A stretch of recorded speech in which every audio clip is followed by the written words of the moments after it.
उन्होंने एक ट्वीट किया है।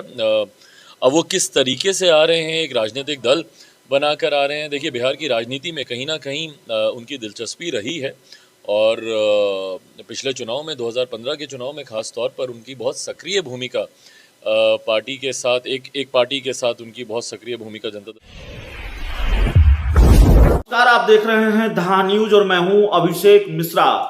प्रशांत किशोर ने ऐलान किया है कि वो बिहार में 3000 किलोमीटर की पद यात्रा करेंगे और इस 3000 किलोमीटर की पद यात्रा के बाद वो तय करेंगे, जरूरत पड़ेगी तो राजनीतिक दल बनाएंगे, राजनीतिक पार्टी बनाएंगे। बिहार में जन सुराज अभियान शुरुआत करने का ऐलान प्रशांत किशोर ने कर दिया है और ये कहा है कि अक्टूबर महीने तक ये जन सुराज अभियान खत्म हो जाएगा, 3000 किलोमीटर की यात्रा पूरी हो जाएगी।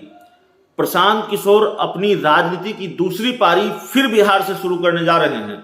पहली पारी भी उन्होंने बिहार से ही शुरू की थी, जब जेडीयू के राष्ट्रीय उपाध्यक्ष बनाए गए थे और मुख्यमंत्री के खास सिपाह सलारों में से एक थे मुख्यमंत्री नीतीश कुमार के। उन्होंने कल कहा, जब प्रेस कॉन्फ्रेंस थी, उन्होंने कहा कि आज भी मेरे संबंध मुख्यमंत्री से बेहद अच्छे हैं। तो प्रशांत किशोर की एंट्री, उनकी दूसरी राजनीति की पारी शुरू हो रही है, राजनीति की दूसरी पारी बिहार से शुरू हो रही है और इसके बाद बिहार के सियासी गलियारों में गहमागहमी है या फिर यूं कहें कि बिहार के कई राजनीतिक खेमों में खलबली है। राजनीतिक बयान तो लगातार सामने आ रहे हैं। प्रशांत किशोर की बिहार में एंट्री को लेकर अलग अलग तरह के रिएक्शन सामने आ ही रहे हैं और इसी कड़ी में लोक जनशक्ति पार्टी रामविलास यानी चिराग पासवान की पार्टी का रिएक्शन सामने आया है। लोक जनशक्ति पार्टी रामविलास का रिएक्शन सामने आया है।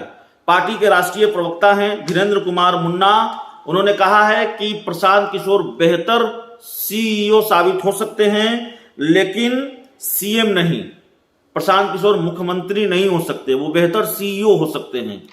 फिर बता देते हैं, धीरेन्द्र कुमार मुन्ना ने यह ट्वीट किया है, ताबड़तोड़ 2 ट्वीट किए हैं और ट्वीट के उन दोनों हिस्सों को हम पढ़कर सुना देते हैं। चिराग पासवान की पार्टी के राष्ट्रीय प्रवक्ता है धीरेन्द्र कुमार मुन्ना और उन्होंने क्या ट्वीट किया है। उन्होंने लिखा है कि पीके का बिहार आना जाना कोई मुद्दा नहीं है, आना कोई मुद्दा नहीं है, एनके का जाना मुद्दों की बात है। पीके यानी प्रशांत किशोर और एनके यानी नीतीश कुमार। तो वो कह रहे हैं पीके का आना कोई मुद्दा नहीं है, एनके यानी नीतीश कुमार का जाना मुद्दों की बात है। हर बिहारी को अच्छा बिहार बनाने का हक है, मगर पीके राजनीति में कार्यकर्ताओं की जरूरतों को कारपोरेट संस्कृति में बदलते हैं। वे बेहतर सीईओ हो सकते हैं यानी चीफ एग्जीक्यूटिव ऑफिसर जो बड़ी बड़ी कंपनियों में होते हैं, लेकिन सीएम नहीं हो सकते। प्रशांत को राजनीति में जाना कोई मतलब नहीं है। लोगों के दर्द को दर्शन से ठीक नहीं किया जा सकता, पहले बिहार के विजन को स्पष्ट करना होगा। तो ये चिराग पासवान की पार्टी का बयान है प्रशांत किशोर को लेकर। हालांकि चिराग पासवान से भी हमने पूछा था उनकी राजनीति की दूसरी पारी को लेकर, प्रशांत किशोर की राजनीति की दूसरी पारी को लेकर। जाते जाते हम चिराग पासवान के उस बयान के साथ भी आपको छोड़ जाते हैं। चिराग पासवान ने इस पूरे मामले पर क्या कहा था, प्रशांत किशोर की पॉलिटिकल एंट्री पर, उनके पॉलिटिकल प्लान को लेकर क्या कहा था, ये भी सुनिए। उन्होंने एक ट्वीट किया है। अब वो किस तरीके से आ रहे हैं, एक राजनीतिक दल बनाकर आ रहे हैं। देखिए, बिहार की राजनीति में कहीं ना कहीं उनकी दिलचस्पी रही है और पिछले चुनाव में 2015 के चुनाव में ख़ास तौर पर उनकी बहुत सक्रिय भूमिका पार्टी के साथ एक पार्टी के साथ उनकी बहुत सक्रिय भूमिका जनता दल यूनाइटेड के साथ उनकी रही है। तो अब आने वाले समय में तारीख में ना के बराबर राजनीतिक दल बिहार में रह गए हैं, ना के बराबर राजनीतिक नेता रह गए हैं जो जनता के बीच दिख रहे हों।